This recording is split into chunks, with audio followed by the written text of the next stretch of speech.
ran this block. In an interview with ESPN The Magazine in February, Michael Jordan gave a scouting report on how he would guard LeBron James. MJ said he wouldn't allow LeBron to drive to his right because James settles for jump shots when he drives to his left.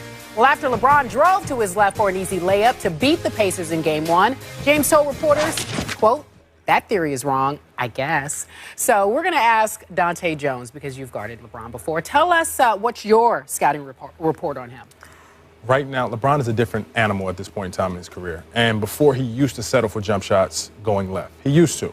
But right now, during the course of this season that we're in right now, and why he's been so efficient is that he's been attacking people off the post, and he's been attacking people going in straight lines right by him. The way you guard him is by your secondary defenders. And I think the man on the ball has to do his job of keep him trying to make him go left. But I think he kind of prefers to go left, and he's been finishing left right now well. Yeah. You have to make sure you have somebody like Roy Hibbert or David West there to protect the rim, because there was an incident in the fourth quarter where LeBron threw the ball out of bounds in the three-point line. He made a turnover. It was because Roy Hibbert stepped up and made it available for him not to see anybody to pass the ball to, or made him not be able to get as far to the bucket as he did before. Yeah. So if you have somebody behind him that he can see, that's going to divert him from going to the basket.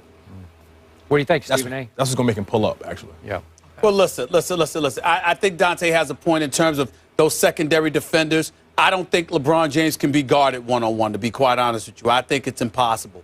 He's a locomotive coming at you. He can get to the hole at will anytime he wants to. I don't think we've seen anybody in our lifetime in the NBA that has his size, his agility, and his skill set all rolled into one. This dude is a complete package as a basketball specimen. Certainly, we look at him, his free throw shooting could improve. There was a time when we said his perimeter shooting could improve, but we've seen marked improvement in that regard. He can't be guarded one-on-one. You've got to sit there and you've got to make sure you get secondary defenders to help out. The problem is, who are those secondary defenders going to be? It has to be somebody that can afford and has the luxury to leave their man to help out. Because LeBron James, the greatest gift that he has, Skip, is something I think you've maligned him for in the past, and that's his level of unselfishness. He doesn't mind deferring. He doesn't mind giving the ball up. And the thing about that is, because of it, if anybody helps out, he's going to find the open man. And that's going to go a long way. The greatest thing that ever happened to him was coming to Miami due to the fact that Pat Riley has been able to get the Ray Allens, the Mike Millers, the Shane Battiers, and those guys around him. A multitude of individuals that he could give the ball up to, and he knows they're not going to resemble his old Cleveland squad from that Orlando Magic series where guys were hitting shots all year during the regular season and couldn't find the basket come postseason time. He doesn't have to concern himself with that right now. That's the way I view LeBron James.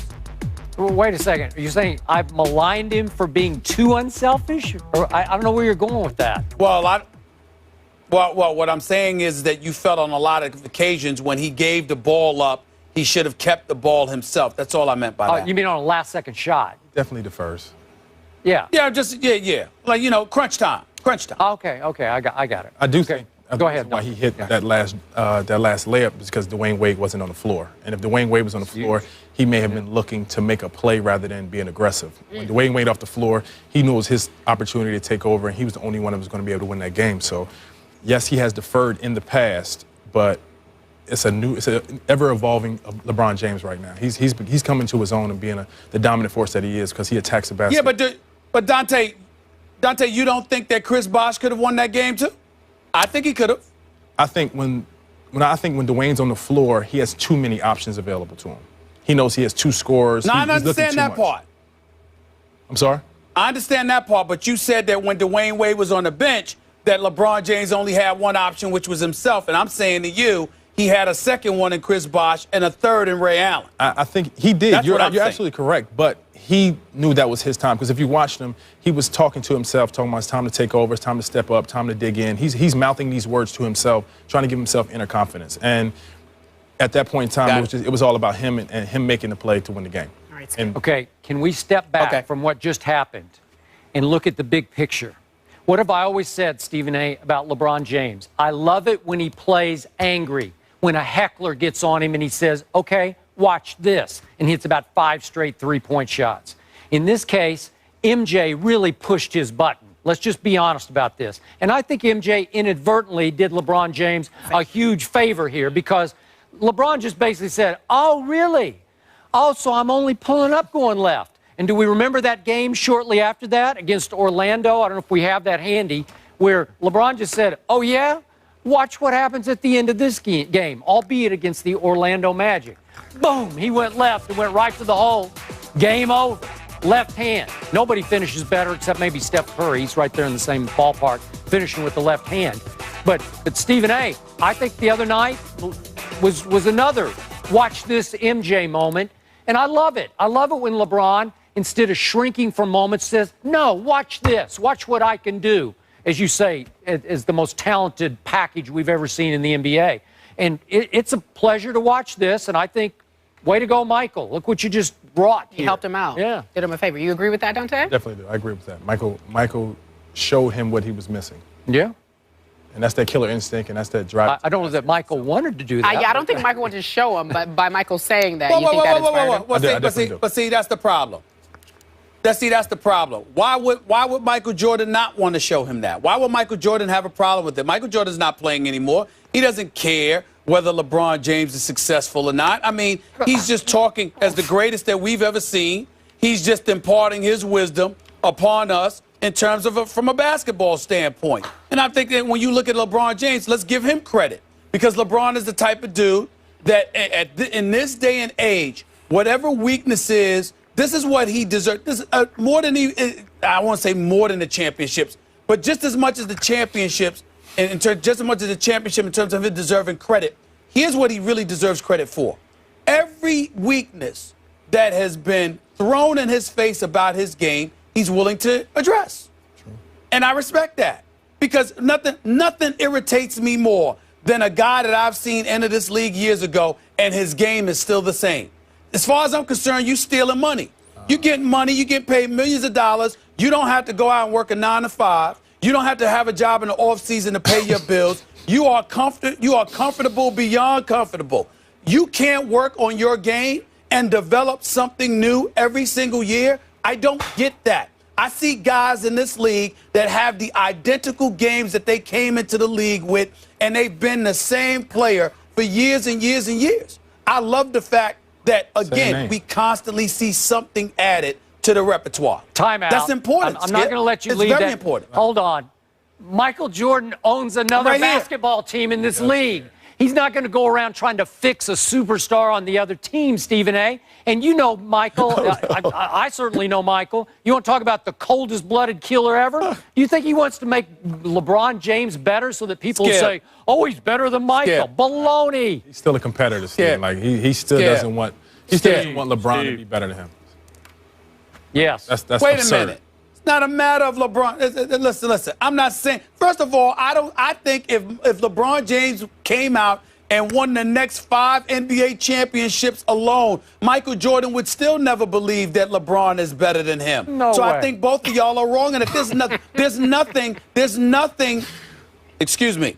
There is nothing that's going to convince Michael Jordan that there is a player alive better than him. So I think that argument gets washed away. And oh, by the way, yes, he owns the Charlotte Bobcats, soon to be the Charlotte Hornets in about another year or two. But Skip Bayless, forgive me for saying this, because we love MJ and we hope that they turn things around.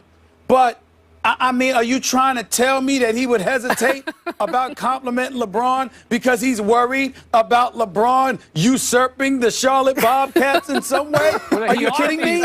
I mean, stop. He ought to be worried about the Charlotte Bobcats usurping somebody.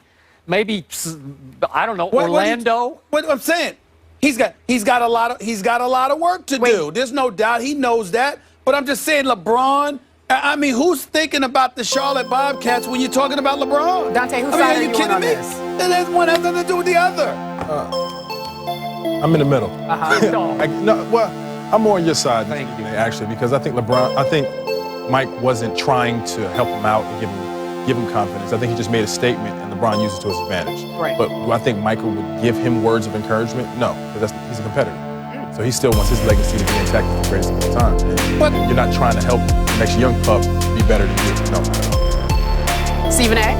I think y'all are ridiculous. Both of you are ridiculous on this. Okay. Michael Jordan is 50 years old.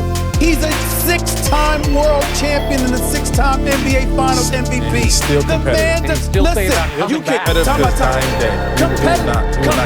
for what?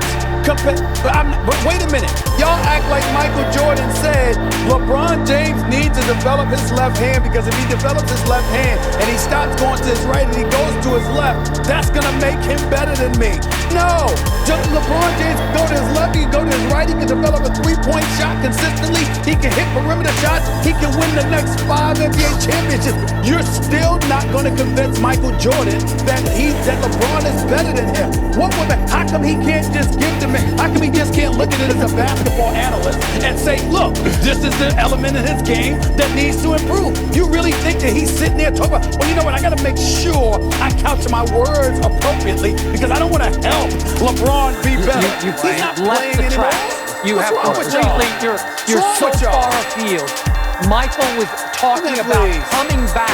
He was talking about kicking LeBron's behind and said, I have actually studied tape. No, he wasn't. Yes, he was. Go read the article. No, he wasn't. He was too. Michael Jordan was not coming back at age 50. He was talking about it. He was talking about it. Go read the article. Coming back Go at read age 50. Skip. He was not talking about coming back at age 50. You're flat out wrong. Excuse me, not only have I read the article, but I've talked to MJ and I've talked to people close to MJ. He was not coming back at age 50. He was not coming back at age 50. He wasn't trying to give him advice. He was trying to say how I can feed him. This is from the same guy that went on national television and said that MJ was going to come out of retirement at age 50 and that he would debate.